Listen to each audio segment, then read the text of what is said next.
What is up, guys? Glitch back here with a video.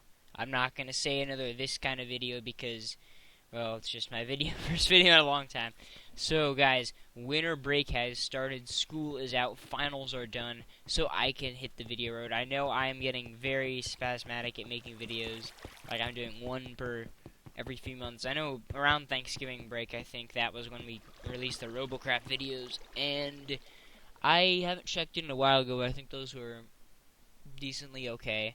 And, but I was trying to come up with more videos after that, and I actually have some, prop hunt with my friend recorded on here and some Beam Energy drives, so if you would like to see those, please comment. So, to today's focus, we are going to be going over in Tekkit. I know you guys may hate Tekkit in Minecraft, but if you did, you wouldn't be watching this video.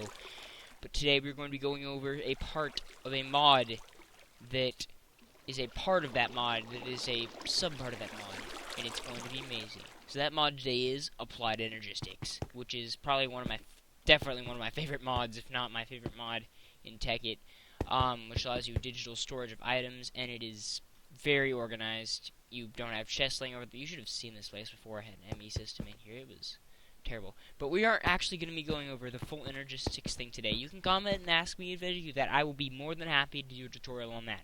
Today we are going to be going over what is called MAC external processing, or molecular assembly chamber external processing, and more specifically fluid processing, that is my thing I'm bringing here today. I have figured out an innovation since when you get into using the molecular assembly chamber, which is basically an autocrafter, you make a pattern, then you put it in here, and it crafts items for you. Like, you can, getting sidetracked. Now, I really want to get into this since it's really exciting. But, like, let's say I need a, what can I make? A redstone furnace, which is very handy to make. Oh, no. Redstone furnace, or all this other stuff. So redstone furnace, I can just choose to make one of those, and it'll craft, if you have all the recipes for everything else in it, if you don't have those, it'll craft it for you.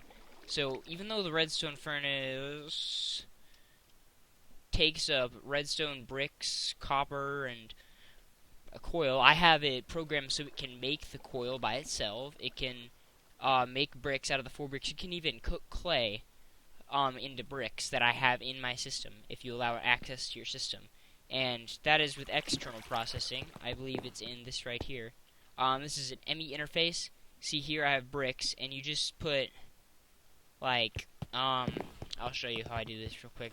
This is related to fluid processing, and I know those people who are really just watching this just to do this are really anxious and really want to see this, and you can skip around in the video, but it is pretty cool how you can do this. So, you have blank patterns here with a pattern encoder, and when you're doing external processing, usually if you just put stuff in here, like I'm trying to turn clay into brick, you can't just put that in there and it won't make a brick. You have to tell it it's going to make a brick, then you click encode, you get a pattern, and usually you would put a pattern for a recipe in the molecular assembly chamber, but here what you do, you hook the ME cables up to an ME interface, and then you put a machine to the side anywhere below it, and the ME interface right here is pointed below, so it's saying when I put it through a inventory below, or when I put the items that come through here below, through this pattern, then it will turn clay into bricks, basically, if you understand what I'm talking about. And basically which has been something really interesting, what I've always wanted to do since I have figured out external processing, and it is the most amazing thing ever in Applied Energistics, is how to process fluids, since one of the most complicated things to make is a force field emitter.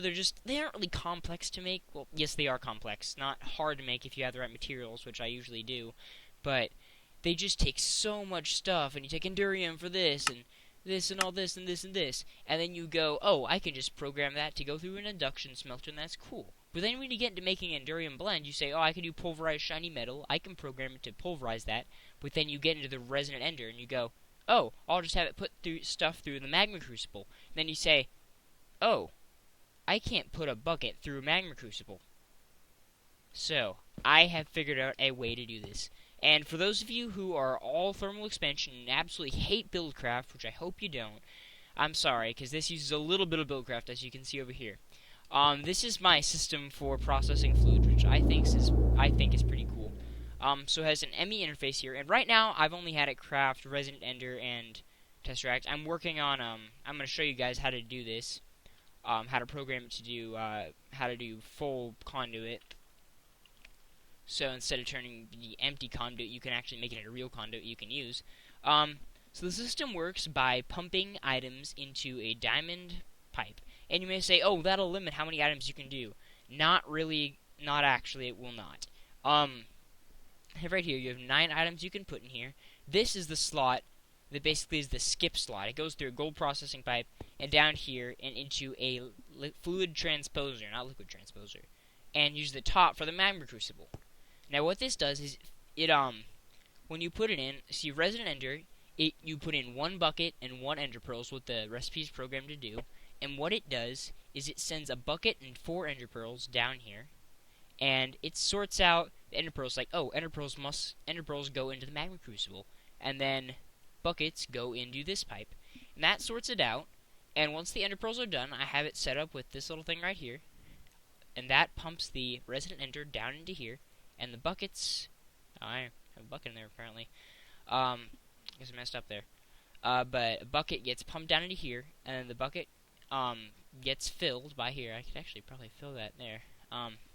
But then after that's filled, it has an import bus which just pumps it back to the ME system, and you get a bucket of Resident Ender, which then can be processed into a bunch of stuff. Since Resident Ender is very handy, and I can just basically auto process Resident Ender. So I'm going to show you guys how I'm going to do this, and actually show you how to make a recipe work. So let's get started. So, we're going to be making the full redstone energy conduit. Let me see, I might have to go grab some redstone energy conduit from my atomic science lab. So, basically what we do, we put redstone and the empty conduit in there.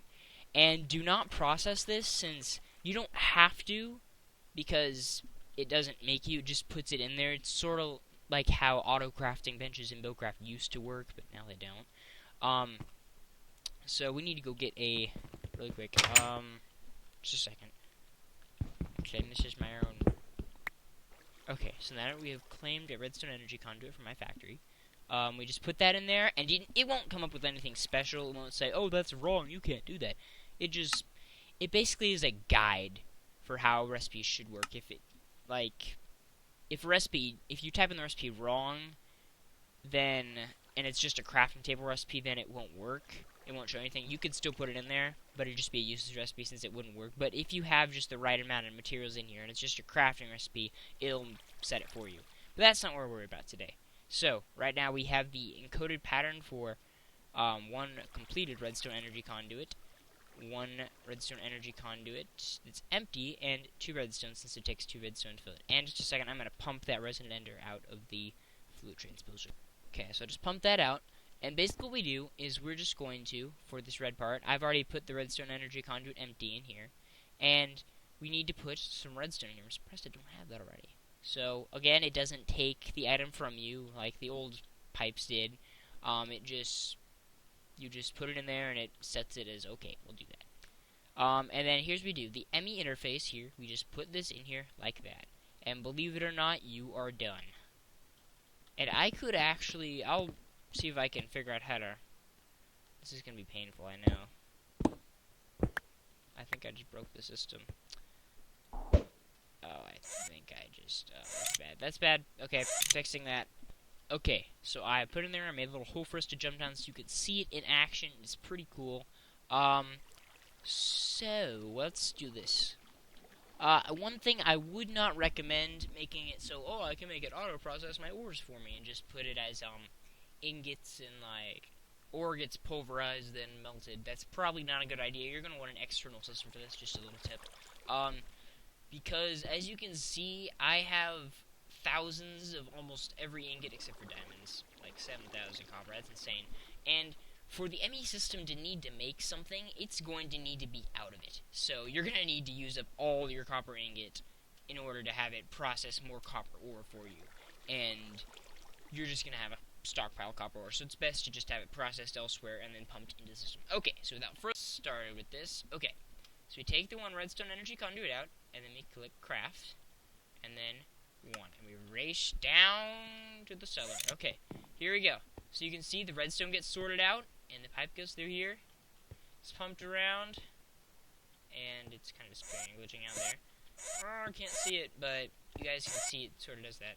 It's pumped in there, and it's just filled, and then it's pumped out through the import bus. And we can just hop up through here, it's super dope.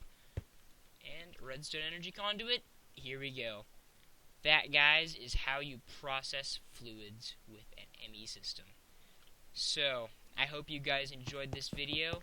I did, because I honestly don't do that much Tekkit anymore. I mean, this is just a personal server I play on with my friends.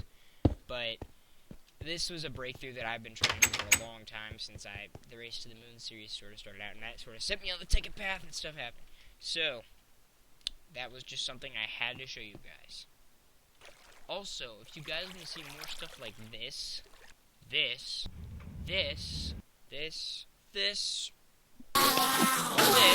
already showed you guys this. Never mind.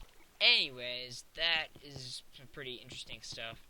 If you want to see how to do that, I can show you guys. Also, I'm working on making a steel company on the moon on this server. I haven't gotten there yet, but I will.